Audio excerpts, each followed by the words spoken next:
Hi guys, we're going to talk about open burning real quick for our prevention training. And the reason we chose this topic is because it really is a call type that we make quite a bit.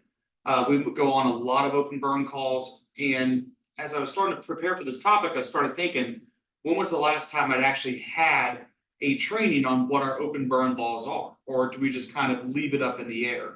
So to kind of capture that with the amount of new people we have, a little bit of understanding of the fire code, which shows open burning.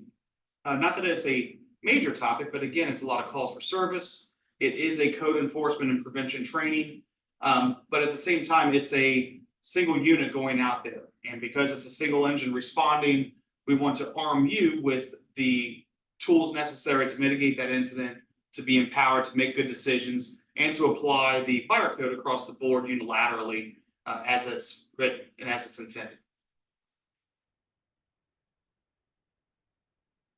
So the one thing we're going to do is define open burning within Westchester and also what the Ohio Fire Code says.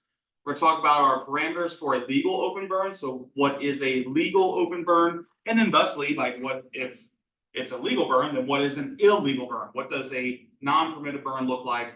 And then what's our authority? Like what's our scope within this? What does that look like for us? So at the end of the day, this isn't permitted, right? So if you have a little bit of a mushroom cloud going up in a brush pile, not allowed to do that, right? Can't do that within Westchester Township. Not allowed to have a bonfire or a riot or a whole bunch of stuff on fire that's outside a approved container. And of course, we got what appears to be plastics burning in boxes and all sorts of stuff. So we're not allowed to burn that either. And of course, if you do try to burn those things, sometimes you might get this, it's a giant forest fire going. So you're not allowed to do that either. So none of these are permitted. If you pull up to any of these as a single engine resource, you probably need to call for additional manpower, at least a battalion. So don't forget that you're not allowed to do these things. Let our citizens know they're not allowed to do these things. And then also, don't forget to take a water supply on this one and call for an airdrop.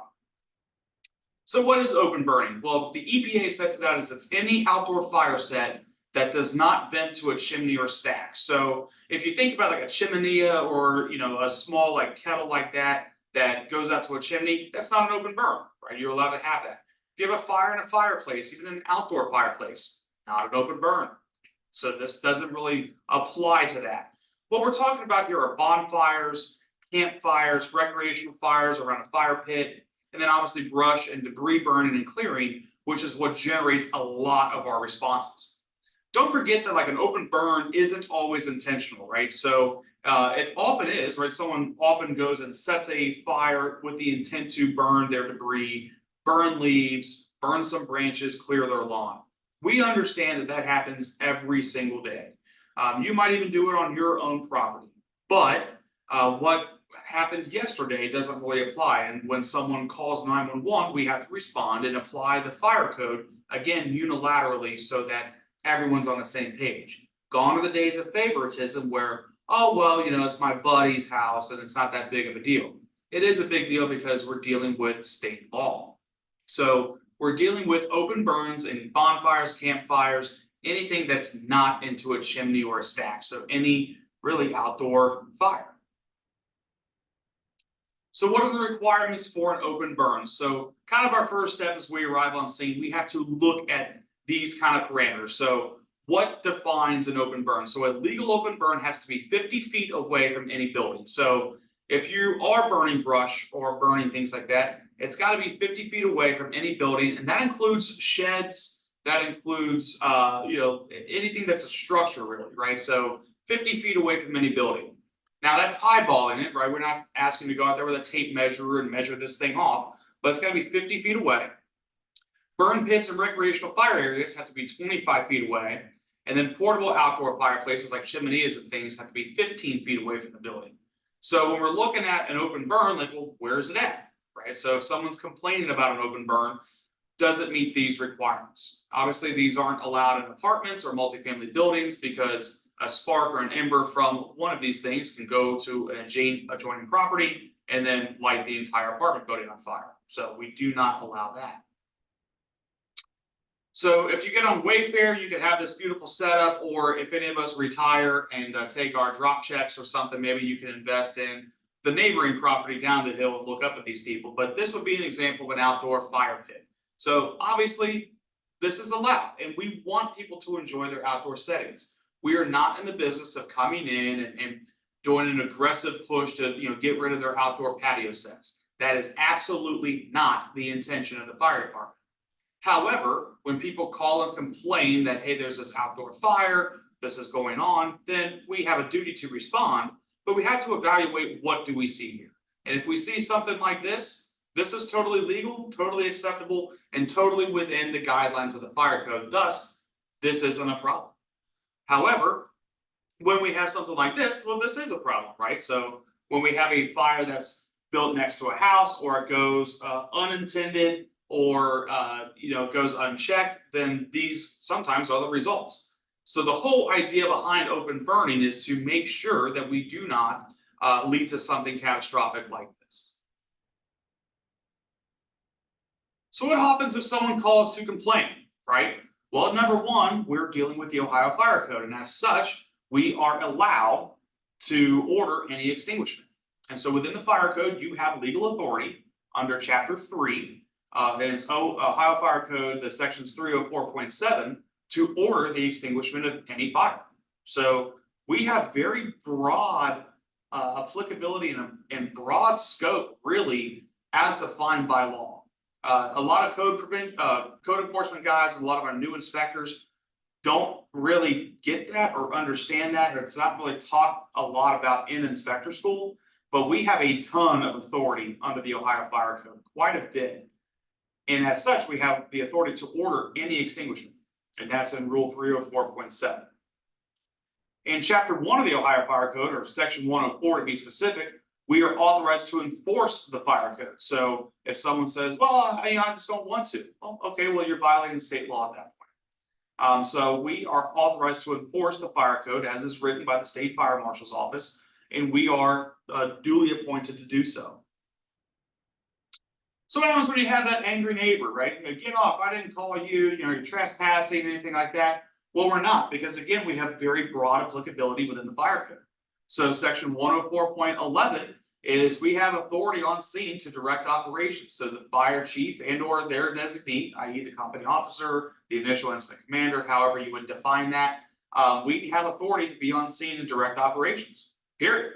So it's not the police department, it's not the EPA, it's us. And by the way, this goes and transcends beyond open burns. This transcends to structure fires, motor vehicle crashes, anything in which the fire department is responsible for, gas leaks, hazmat spills. We are the sole and ultimate authority of this, and that's generated in Rule 104.11. We can also prohibit entry and remove people from the scene. So what gives us the right to go into someone's house that may or may not be on fire and remove them forcibly from the structure and search? This same law. So this same section allows us to do that. But also we can't obstruct official emergency business. So when the angry neighbor says, hey, you can't put my fire out, sure we can. So section 104.11.2.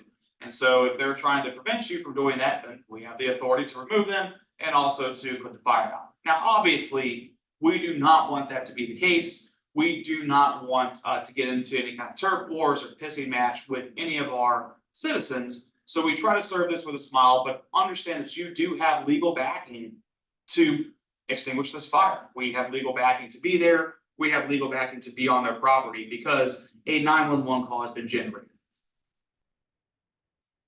Because that 911 call has been generated, what we're really looking at is, we're evaluating this open burn, right? Is it too close to the structure? Is it a nuisance fire? What is it?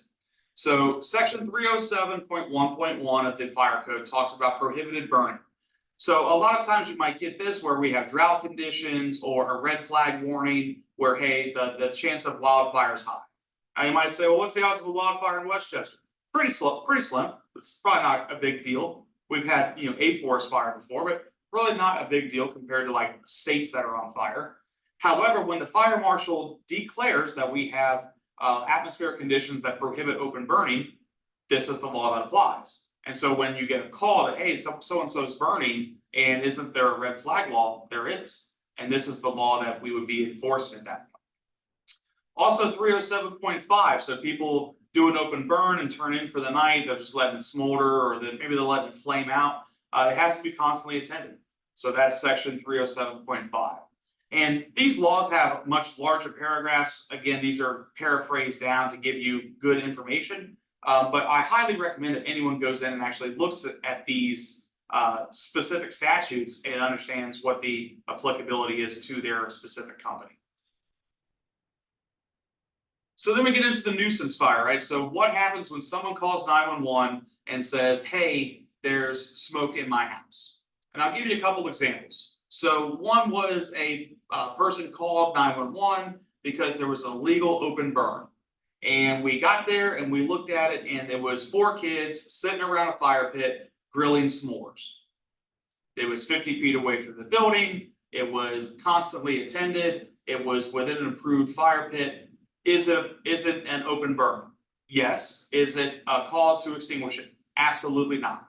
They are well within their legal right. They were on their property. It was just someone didn't like these kids making noise. So, which they weren't making noise. They just it was a neighborhood dispute.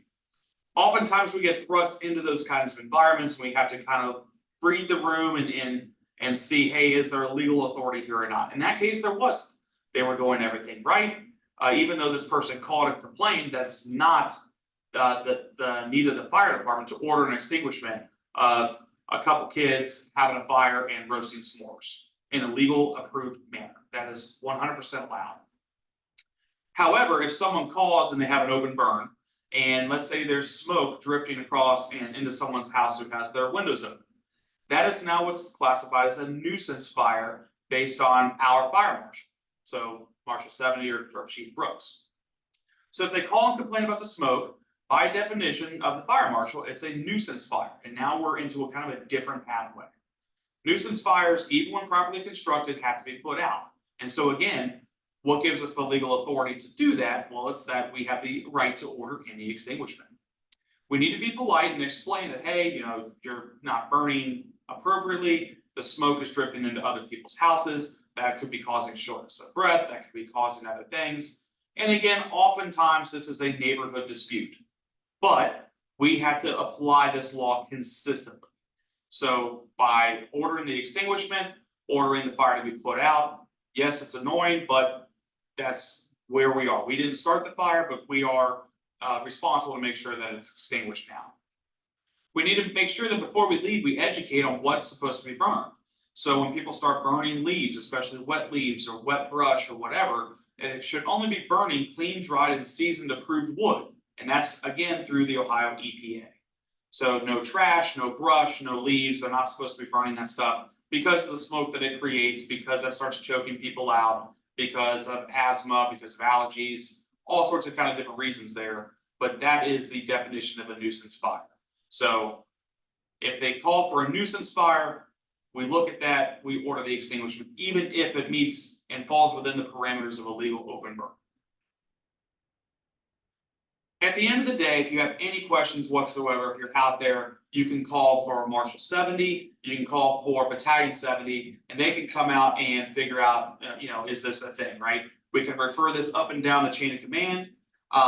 At the end of the day, our job is to serve with a smile. So while our customers and our neighborhoods might not be happy about our presence and might be a little annoyed or ticked off, we want to make sure that they understand the legal ramifications. We do a great job with this, but please, again, have a positive customer service atmosphere. We're not there to be like law enforcement. We're not there to be super aggressive with this. Be very humble, be very nice. Ideally, have them put out their fire. But if they won't, then we can stretch a line and do it ourselves, right? Again, with legal authority to do so. At the end of the day, we're here to preserve our community, and that includes safe open burning. Again, if you have any questions, you can contact myself, you can contact the battalions, or you can contact the fire marshal. There is an inspector cheat sheet that's been created by Chief Brooks that will help us both on fire inspections and also when it refers to open burning that will be coming around to the stations. Thanks, guys, and have a good one.